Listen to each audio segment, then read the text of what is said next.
Hi guys, so welcome to this teaching. Today is the day 9, if I'm not mistaken, of this YouTube mentorship.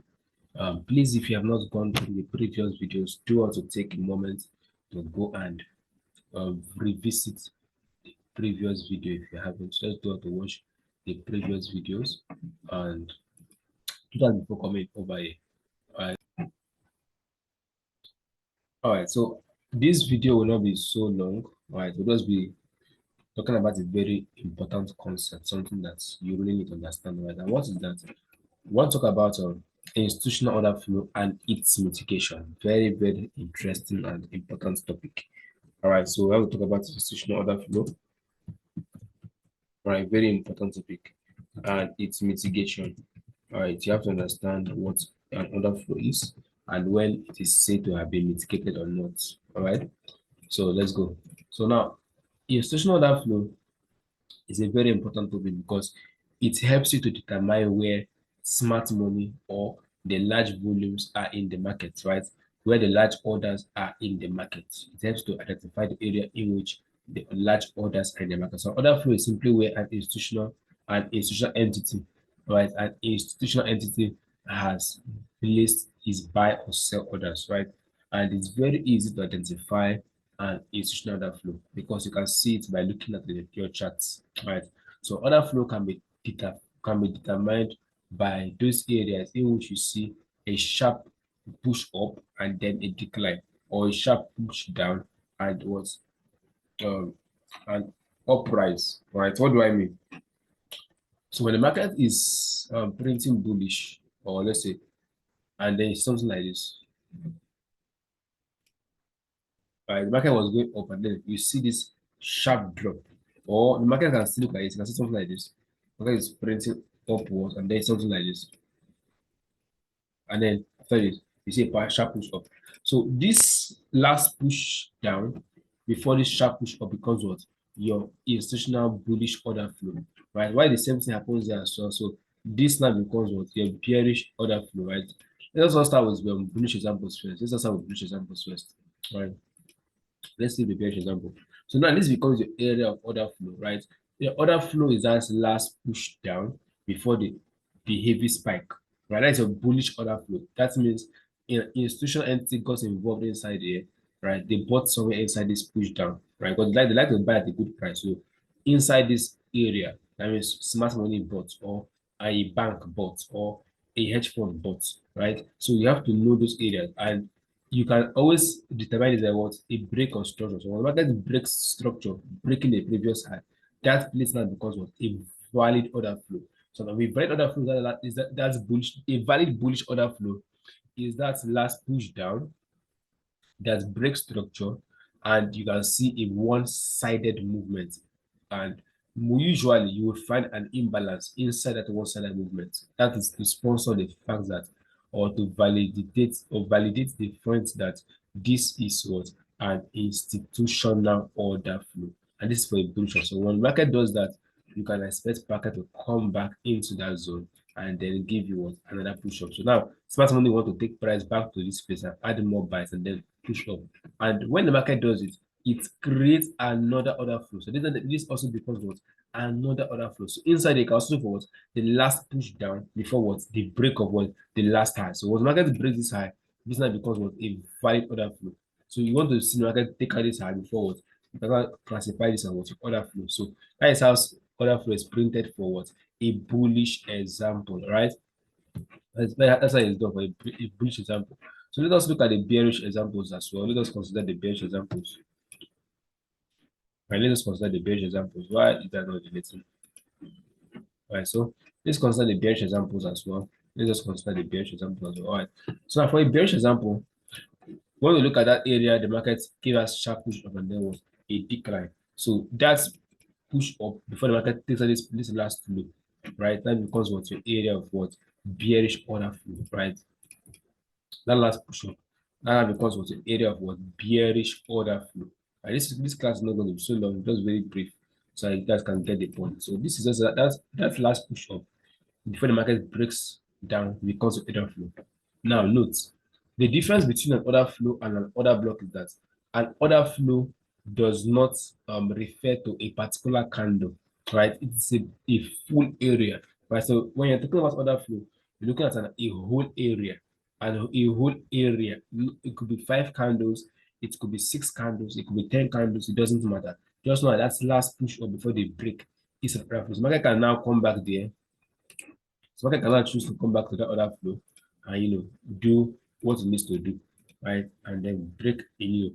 Once market takes out this low and make a new low, what has been created is what another other flow. So what's now have is what another other flow. So when the market makes a new other flow, you can also anticipate the same thing. Market can come back. And now note, market does not always have to respect the other flow to the peak.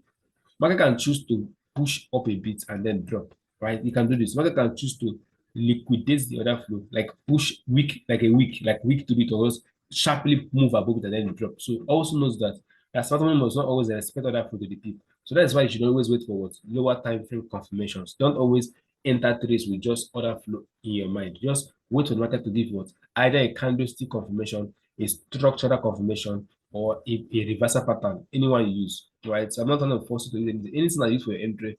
You can wait for maybe doji candles, engulfing candles, break of structure, change of character. You can wait for a market to stall. Anything that you can wait for wake off reversal patterns, anything that you use. Don't always in that way before the market makes what a confirmation. So this confirmation makes you to be sure that that market is going to do is going to go with your preferred direction, right? So let us go into Richard to identify this order flow.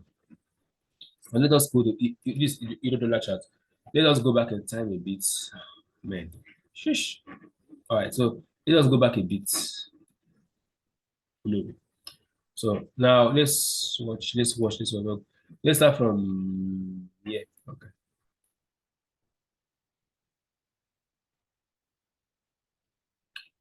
Let's start from here. All right. So for me, this was another flow. This was another flow here. But the market was bullish. So another flow here. Excuse me. This is another flow. Market pushed up before dropping down. That's what I said markets, but we must always consider the trend of the market. Now let's look carefully. Inside here, there was another flow here. This market was bullish on the high. I said market was bullish, right? So you can see higher, higher, higher. So always look at the trend of the market. This market was bullish. Why? Because I can see the market giving what this swing high. I can see this swing high here. That swing below. You can see this swing below here. You can see that swing high. So the market has been kind of bullish, right? So market just came back to hit this area and then liquidate this area. You can see what I'm talking about. You can see how the market has liquidated that other flow. You can see this flow was liquidated before the market ran above. So this was a bullish market. These are just a kind of inside structure. You can see our swing high there, our swing below, and then our swing high up there. Right. So that's what happened there. So now watch carefully. The market came down. What happened there? What the market do here? The market was it broke this high, right? So that this time because of a change of character. And now what happened? This last push down because of the order flow. So this time because of the order flow. So can use maybe this last candle, since it's just really big, can use that last whole push down. So that's because of the order flow, right? Can use that as the order flow. So as market broke another high, what do we have here? Another order flow, right? So you can also use this as order flow. Where's our last push down? Where's our last push down? Because it's not because of the new order flow, right? So the markets come back there in the future. Let us see if the market came back there in the future. Right. So it didn't come back. Okay. Okay. This is a whole move. Sorry. I didn't get that correctly. This is a whole move because it's not actually very impulsive. So this is a whole move. And the market actually came back to the other flow again. So you have to mark the whole move. So other flow is like the whole move. It's not one candle. Right. So that's the whole move. So this is a whole move. The market came back there. Broke. What happened inside there? And market hit another flow, what happened? That was another break of structure. So always look at structure. When another break of structure here, a change of character here. Another break of structure here. What happened there? Another flow was created there by this last push down before the market broke bullish. So you can use this as another flow. Can even use a whole move there. So other flow created there. Market broke, still came back here, and then it bought from there and from there to the top. Right. So what happened there? So you can see the market print. The market did that, see another flow here. This last push down, you can see another flow was created here. Market came back here. So You should always look at order flow as zones. Don't look at it as a single candle or all of that. So always look at your order flow as a zone. All right. So that is all about this. Let us look at that pair to identify order flow as well. Let's look at the GBP AUD. All right. Let's identify order flow and its mitigation. All right. So look at another one here. I already marked this out. So look at it here. Now, remember something. I A mitigation is simply markets coming back to the order flow. So the out of the market coming back into the order flow is what we refer to as what mitigation, right? The markets coming back to the order flow is what we refer to as mitigation. So mitigation simply means markets coming back to a recent point of interest. So once the markets come back to a recent point of interest, we refer to that as what a mitigation, right? That's what I did not explain earlier. So now what market was bullish those are the last push up, right? So last push up was this. Let us just mark the whole zone correctly. So it was the last push up. The market was broke this low. So that's our other flow. Notice that the market reacted nicely there, but it kind of liquidated it. So I've told you guys that other flow does not always have to respect every time. It can go up and still break down. So this other flow was respected there. Can markets came back with other flow and then fire and then fire broke down. So now you can say, okay, judging by this, our new other flow is what? Yeah, let us read this carefully. So now market finally broke this low and then broke this overall low. So now our new order flow that becomes what? This last push up, because this is the last push up I can find before market what broke all this low. So this is our last push up. This was the last push up forward, all these heavy sales. That now becomes what our order flow. So you can buy that and expect market to come back there in the future. Now look very carefully. As market broke this low, it still went up again and still broke another low. So you can see another order flow was created here. So order flow was created. Market now broke another low again. New order flow created as well. Market made a new order flow because the market still came back there again and then what broke down, right? So as the market broke down below this low, right? Market broke down below this low. What do you have? You have another order flow created there. So you always have to identify the last push of when the market broke structure. The market broke the structure here. What do you have? Another order flow. So this time becomes another area of order flow. So in the future, you can expect market to come back there and give you a sell. Right? Look at another flow where the market pushed over and then broke a new low. So always work with the most. If you have two other flows, right? Always work with the most recent one. Sorry, with the most extreme one. So this is actually the area of high probability order flow. Right? Although I can see liquidity created there, I can see liquidity created, kind of liquidity created being created. So you can always watch to see if market can come back here. So now we have two areas we have in mind. We have two areas of order flow we have in mind. Right? Time this thing is time frame dependent. So we have this order flow here, we have this one above. So market can choose to come either to this one or the one above. So let us just bring out this Fibonacci 2 and measure something. So if you bring out the Fibonacci 2 and try to get a discount, so from this swing high down to that swing low. What do we have here? They are both at 50%. So any of them is good. Market comes out to this one, wait for a lower time frame confirmation. And don't forget that you should always consider the higher time frame trend and just identifying order flow, right? This is not a trade idea or a buy or sell a buy or sell video, buy or sell. No. The purpose of this call is to give you an idea of what an order flow is and what to identify it in the market. That is the purpose of this call, right? I'm not telling you that you should buy or sell. Now, you don't sell an order flow directly, right? The stop loss can be very large, so you have to refine it. And in the next video, we'll learn how to refine order flow, and that is when we talk about order blocks.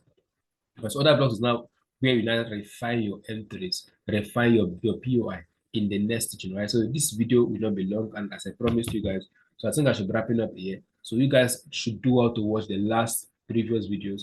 And if there's a topic that you think I should also talk about, do well to drop it in the comments section. Right? If there's something you feel I should talk about, do well to drop it in the comments section so that I can talk about that. Just type in your suggestion, what you think we should add, what you think we should discuss before we continue, right? But for the next call, we are talking about order block, so I can understand how to refine your order flow, right? So that is basically how to do it, right? We'll also talk about supply and demand zones, so I can also learn how to refine your order flow, right? So that will be it for this call. So see you guys in the next section. Do want to like this video. It is free of charge to just share it. We are not charging you for anything. Just simply share the video, share the link. That's all we're asking. Share the link with your friends so they can also learn from this free 30 days boot camp. All right, so that's it. So have a wonderful day. Cheers and God bless.